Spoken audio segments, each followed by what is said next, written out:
সমাধান এখন যে প্রবলেমটা ফেস করতে ওটা বলতে পারি না।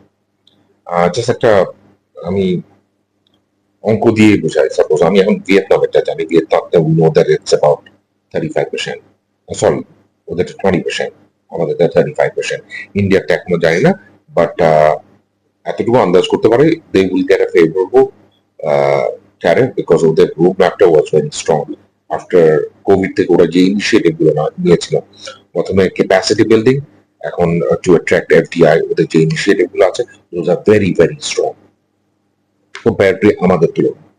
সো ভিয়েতনামে যদি আমাকে দাম দিয়ে আমি যেই ধরেন একটা শার্ট যদি পাঠাই $100 দিয়ে, আমার আগে ছিল অ্যাভারেজ 15%, এখন অ্যাড হলো 35, হ্যাঁ, তাহলে হয়ে দাঁড়ালো ওটা অ্যাবাউট 150।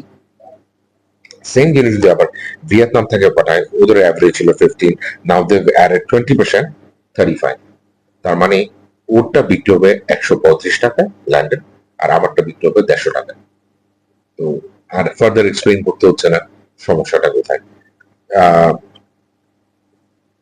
এই কম্পিটিটিভ মার্কেটে এত ডিফারেন্স, ইনহেরিটেড ডিফারেন্স দিয়ে কখনো ব্যবসা করা যায় না, জাস্ট নট পসিবল। তো সমস্যাটা ওখানে।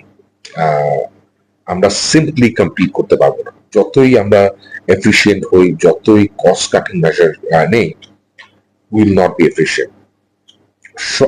এই মুহূর্তে যে অর্ডার গুলো আছে, মেবি কাস্টমাররা বলবে যে ঠিক আছে দিয়ে দিয়েছি, তুমি কিছু শেয়ার করো আমি কিছু শেয়ার করি, বাট সেকেন্ড সিজনে no way, nobody is gonna do that. এটা আমি নিজে অনুভব করতাম না। So the orders will move away certainly. এটা হলো biggest challenge as on now. সমাধান, সমাধান বলবো যে উইশ আর একটু ডিটেলস যদি আমরা জানতাম কোন ধরনের নেগোসিয়েশন হচ্ছে, এটা আই থিঙ্ক আমরা মোটেও জানি না, because we do not have the, আমাদের ওই টেবিলে আমাদের কোনো সিট নেই। যে নেগোসিয়েশন টেবিলে আমাদের কোনো রেপ্রেজেন্টেটিভ থাকতো তাহলে বেটার হতো। আমি আপনার প্রশ্নটা আরো সুন্দর করে উত্তর দিতে পারবো না, এইসব এই জিনিসগুলো ট্রাই করছে, এই ফার্দার নেগোসিয়েশন হচ্ছে, যেহেতু ওটা জানি না আমি আপনাকে বলতে পারবো না। বাট তাও বলবো যে এখনো সময় আছে, সেপ্টেম্বর 1 পর্যন্ত সময় আছে।